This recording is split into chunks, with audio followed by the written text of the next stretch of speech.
What happens when female cops and prison guards have affairs with inmates? Watch and find out. LaTonya Hickbottom. LaTonya Hickbottom found herself facing charges for sending explicit photos to an inmate held in a high-security prison, an offense categorized as promoting illegal items within the prison.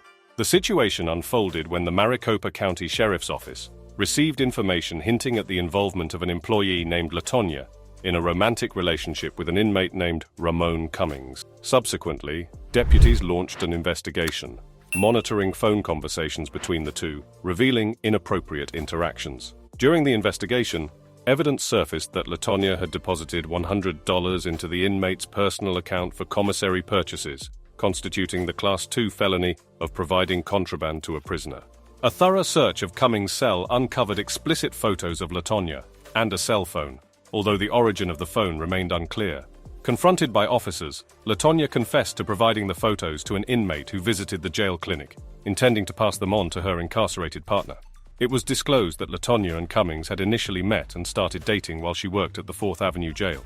LaTonya's romantic involvement and sharing of explicit photos occurred during this period.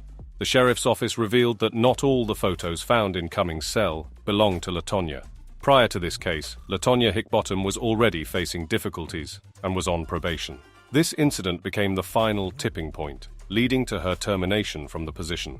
Questions arose about the thought process behind such actions, and Dr. Michael Lazinski noted that individuals with manipulative abilities often exploit vulnerabilities in others. Ramon Cummings, with a history of serious accusations, aligned with characteristics of a manipulative individual.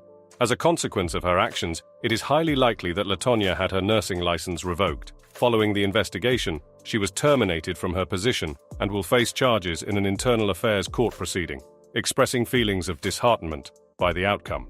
Tina Gonzalez. Tina Gonzalez, a correction officer employed by the Fresno County Sheriff's Office, faced serious charges for engaging in sexual relationships with multiple inmates. In December 2019, the staff at Fresno County Jail received a tip about a male inmate having a cell phone and being involved in a sexual relationship with Tina Gonzalez. Upon acting on this information, a search of the inmate's cell confirmed the presence of the cell phone, substantiating the alleged sexual involvement. Following the revelation, a comprehensive investigation was conducted, resulting in Tina facing serious felonies, including engaging in sexual activity with an inmate, possessing a controlled substance and alcohol within the jail premises.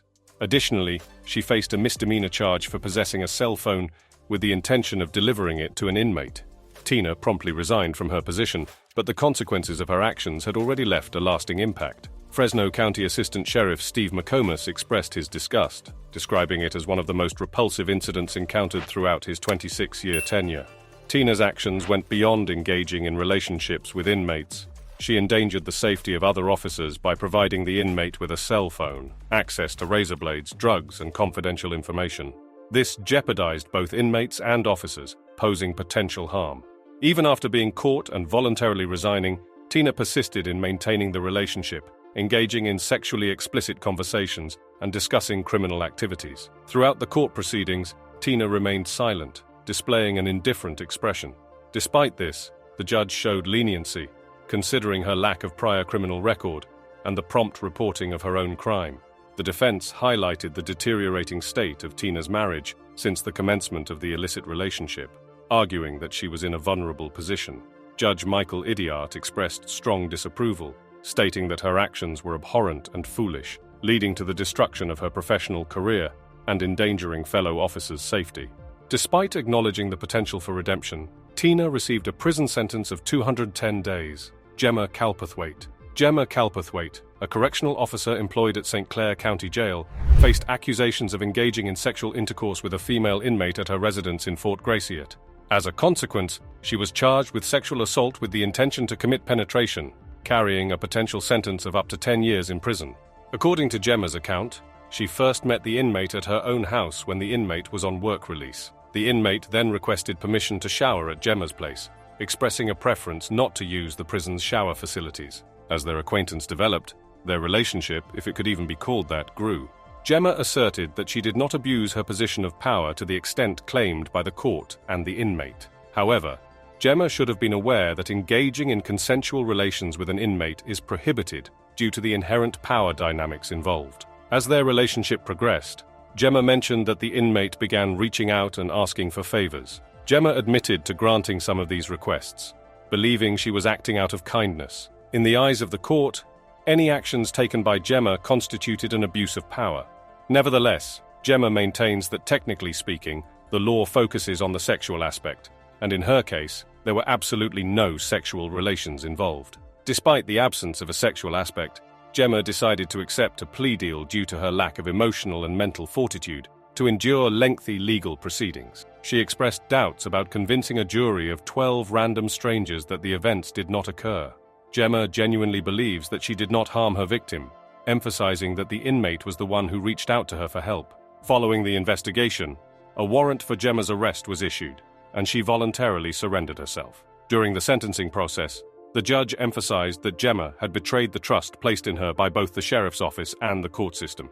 Gemma pleaded guilty to the charge of sexual assault with the intent to commit penetration, resulting in a sentence of 10 months in jail with an additional 4 months suspended contingent upon payment of fines and court costs. Moreover, Gemma was placed on the sex offender registry.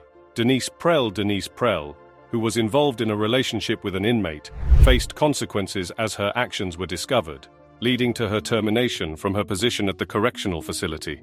She now confronts charges including 1 count of second-degree promoting prison contraband, 1 count of third-degree sexual abuse, and 23 counts of official misconduct.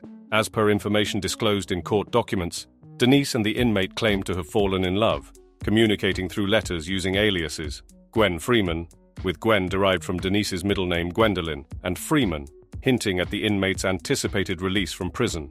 Their communication progressed to phone calls facilitated by Denise, who provided a phone acquired from Walmart.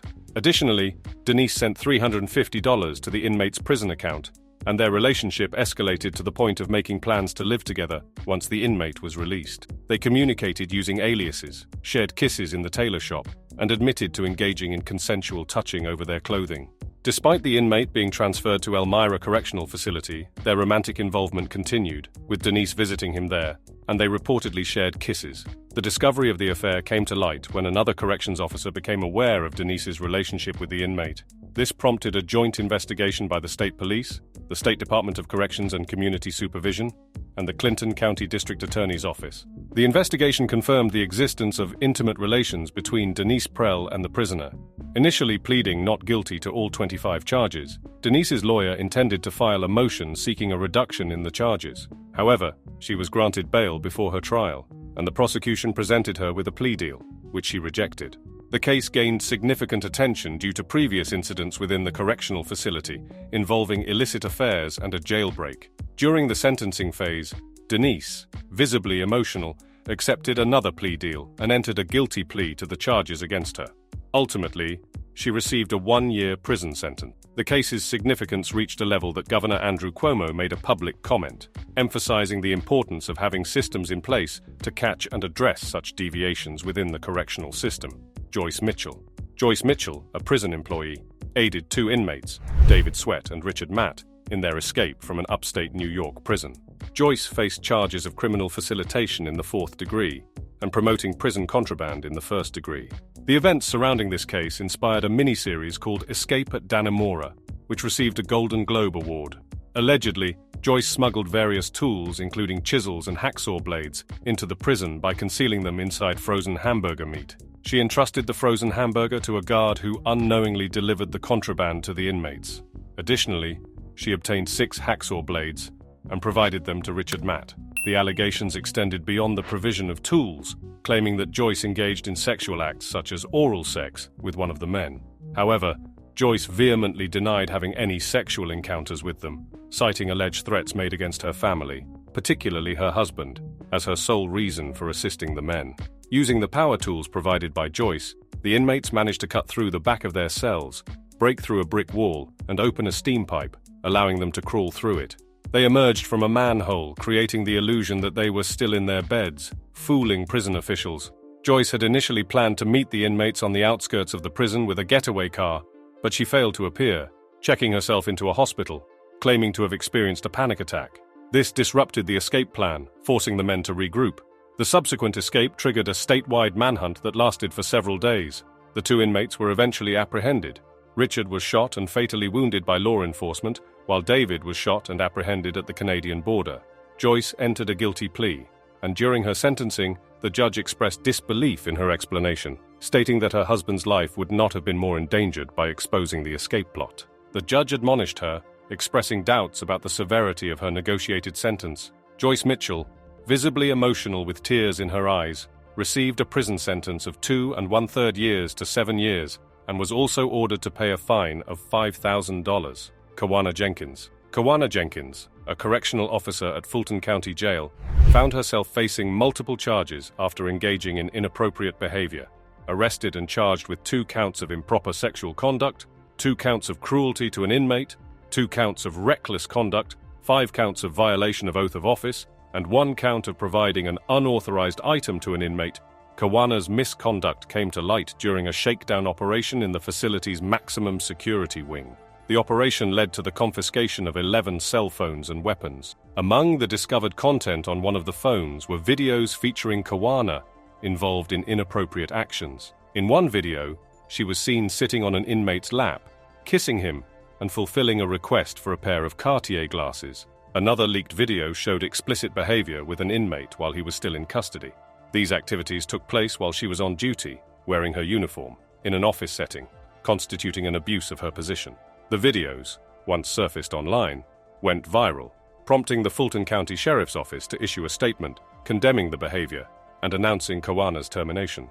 The Sheriff's Office emphasized that the actions of a few individuals should not tarnish the reputation of the entire office, reaffirming their commitment to transparency and accountability.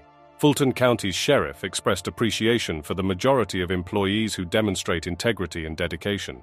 Charles Rambo, a retired sheriff's supervisor, highlighted the seriousness of Kawana's lapse in judgment, considering the potential danger indicated by confiscated items from inmates on the maximum security floor. Kawana Jenkins is currently awaiting sentencing at Fulton County Jail, and if the court imposes the maximum sentence, she could face up to 20 years in prison. A stark shift from being an employee to becoming an inmate herself. Do you think the punishment fit the crime for these women? Let us know in the comments below, and make sure to hit the subscribe button for more content like this.